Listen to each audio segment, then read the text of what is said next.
membahas sebuah proyek yang berjudul Perlindungan Hukum Pekerja Berstatus Outsourcing di Perguruan Tinggi Universitas Negeri Makassar, khususnya di bidang cleaning service. Nah, adapun video ini kami buat untuk pemenuhan tugas mata kuliah Hukum Tenaga Kerjaan yang dimana dosen pengampunya yaitu Bapak Dr. Haji Mustari M.Hum. Nah, sebelum membahas lebih lanjut materi kami, izinkan kami terlebih dahulu untuk memperkenalkan diri.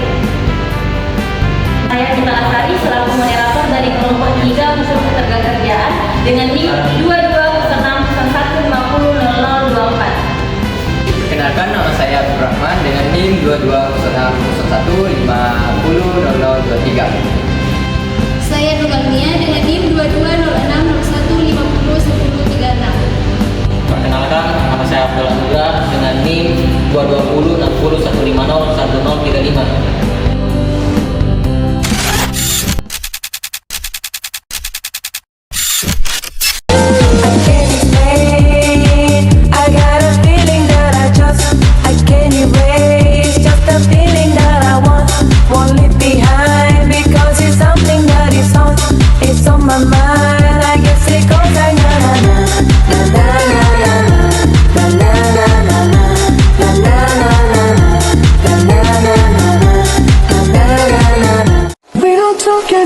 I'd like to make myself believe the planet Earth turns slowly. Don't you give up, nah, nah, nah. I won't give up, nah, nah, nah. Let me love you. Let me love you.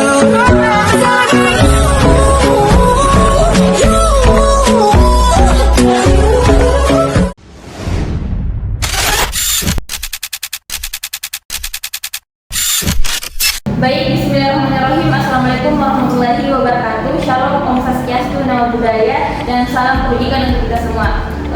Pada kesempatan kali ini, kami dari kelompok 3 akan mempresentasikan hasil kerja kelompok kami yang berjudul Perlindungan Hukum Pekerja Berstatus Outsourcing di Lembaga Perguruan Tinggi Universitas Negeri Makassar di bidang cleaning service. Nah, adapun tugas ini sebagai pemenuhan mata kuliah Hukum Ketenagakerjaan. Sebelumnya yang saya hormati yaitu dosen pengampu mata kuliah ini yaitu Bapak Dr. Haji Mustari M.Hum yang telah memberikan tugas proyek ini. Nah, untuk mengefisienkan waktu, langsung saja kita masuk ke pembahasan pertama yang membahas terkait latar belakang dari permasalahan ini yang dimana terdiri dari landasan filosofis, yuridis, dan sosiologis. Di mana perlindungan hukum bagi pekerja outsourcing di lembaga perguruan tinggi sangat diperlukan untuk menjamin kesejahteraan dan hak-hak dasar pekerja. Selanjutnya di bagian landasan filosofis di mana pelayanan dan penempatan tenaga kerja untuk mempertemukan tenaga kerja dengan pemberi kerja sehingga tenaga kerja dapat memperoleh pekerjaan sesuai dengan bakat, minat, dan kemampuannya, dan pemberi kerja dapat memperoleh tenaga kerja yang sesuai dengan kebutuhannya, serta pembangunan ketenagakerjaan ini berupaya untuk memperdayakan tenaga kerja yang secara optimal dan manusiawi, juga memberikan perlindungan kepada tenaga kerja dalam mewujudkan kesejahteraan tenaga kerja serta kesejahteraan bagi keluarga si pekerja tersebut. Nah, ini dikutip dalam buku Pengantar Hukum Ketenagakerjaan Indonesia yang terbit pada tahun 2022 di halaman 110 sampai 113. Selanjutnya masuk ke landasan yuridis. Nah, di mana dalam landasan yuridis ini menjelaskan bahwa dalam Deklarasi Universal Hak-Hak Asasi Manusia atau biasa disingkat dengan HUHA yang berkaitan dengan perlindungan hukum pekerja berstatus outsourcing dapat dilihat pada pasal 23 dan ayat 3 yang berbunyi di mana di ayat 3 itu menjelaskan bahwa setiap orang yang bekerja berhak atas pengupahan yang adil dan menguntungkan, yang memberikan jaminan kehidupan yang bermartabat baik untuk dirinya sendiri maupun keluarganya, dan jika perlu ditambah dengan perlindungan sosial lainnya. Selanjutnya di landasan sosiologis. Nah, di landasan sosiologis ini menjelaskan kenyataan yang terjadi di masyarakat, yang dimana kenyataannya itu sangat disayangkan sekali karena bahwa karyawan di perusahaan outsourcing ini gajinya dibayarkan oleh perusahaan outsourcing setelah pihaknya memperoleh pembayaran oleh perusahaan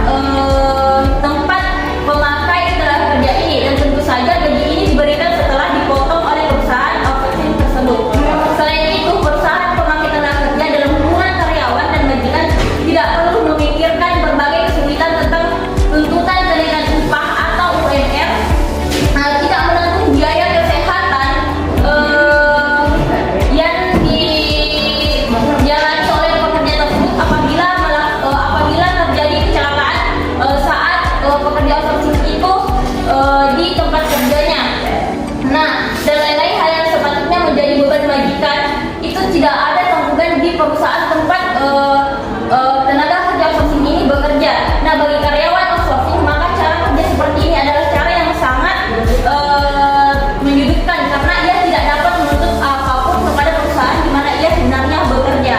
Selanjutnya masuk ke pembahasan kasus pekerja outsourcing di PT Pertamina Persero di UPV EDI Balongan akan dijelaskan oleh rekan saya. Tempat dan waktu saya persilahkan.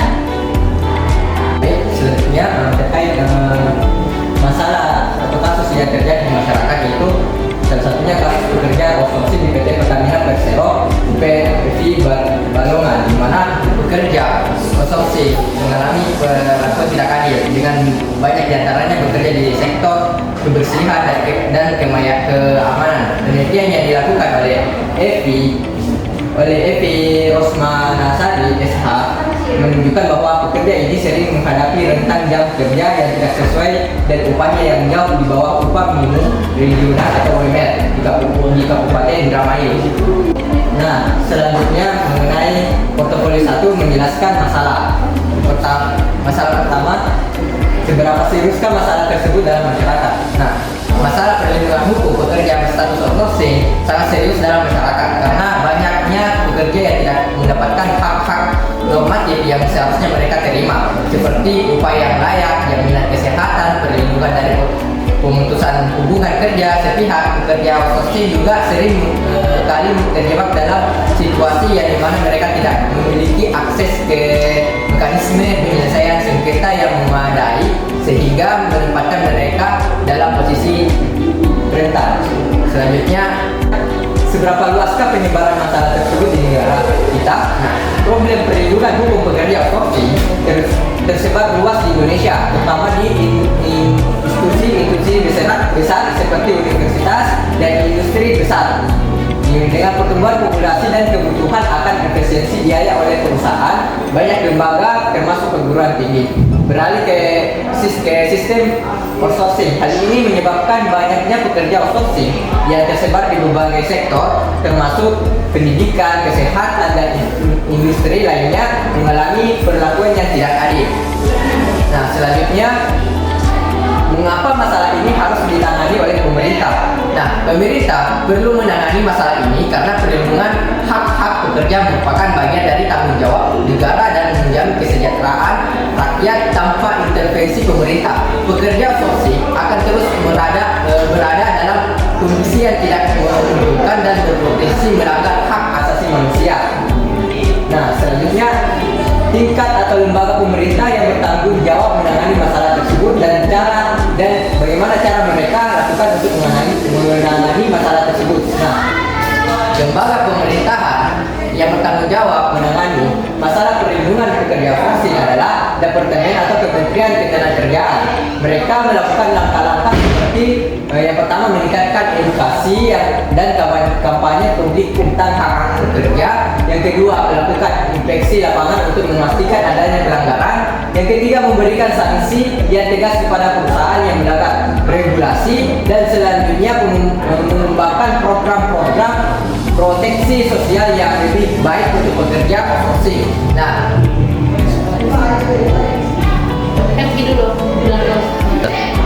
itu saja yang saya dapat sampaikan. Untuk itu saya alihkan ke materi selanjutnya. Terima kasih.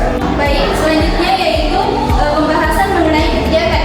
Pada portofolio 2, mengkaji kebijakan alternatif untuk menangani masalah, dan portofolio 3 mengusulkan kebijakan alternatif untuk menangani masalah. Untuk mengatasi permasalahan perlindungan hukum pekerja outsourcing, disarankan kebijakan peningkatan upah minimum regional atau UMR dan asuransi kesehatan yang inklusif. Rapor ini bertujuan memberikan jaminan kehidupan yang layak bagi pekerja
menjelaskan terkait portofolio 4, yaitu mengembangkan rencana kerja atau wawancara dari narasumber. Wawancara dengan pekerja outsourcing dan ahli hukum mengungkapkan berbagai tantangan dan harapan dalam perlindungan hukum bagi tenaga kerja alih daya di Universitas Negeri Makassar. Nah, dari narasumber dari kalangan pekerja outsourcing, yaitu Bapak Irsyad, menyampaikan bahwa Bapak Irsyad cenderung melihat permasalahan dari sudut pandang pribadi dan pengalamannya sehari-hari. Meskipun beberapa hak pekerja alih daya seperti upah pokok dan kontrak kerja telah terpenuhi, namun secara keseluruhan hak-hak tersebut masih jauh dari kata optimal.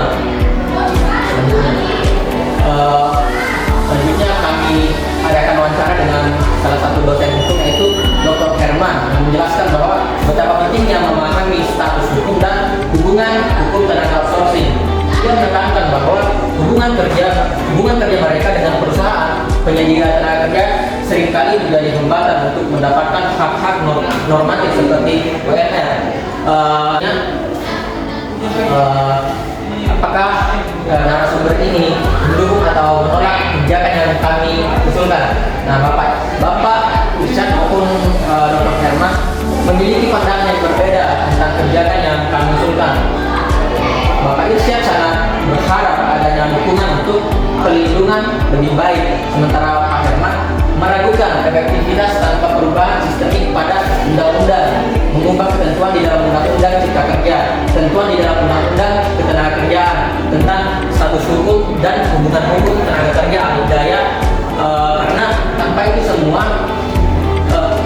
sampai kiamat pun masalah ini akan terus saja terjadi. Selanjutnya kesimpulan dan rekomendasi dari kebijakan yang telah kami usulkan. Nah, secara keseluruhan perlindungan hukum bagi pekerja outsourcing di Universitas Negeri Makassar masih belum optimal, di mana hak-hak penting pekerja belum sepenuhnya dipenuhi. Nah, diperlukan revisi terhadap Undang-Undang Ketenagakerjaan dan Undang-Undang Cipta Kerja untuk memperkuat perlindungan bagi pekerja outsourcing. Fokus revisi harus pada penegasan status hukum dan hubungan kerja yang lebih jelas untuk menghindari kebingungan hukum. Selanjutnya, penguatan organisasi buruh. Penguatan organisasi buruh di Indonesia sangat penting untuk memberikan suara kepada pekerja alih daya.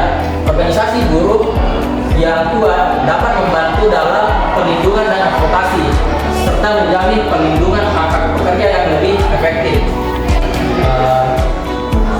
Itu yang sempat saya jelaskan. Selanjutnya untuk lebih lengkapnya akan disampaikan oleh rekan saya. Selanjutnya saya akan menjelaskan terkait pentingnya perlindungan hak pekerja.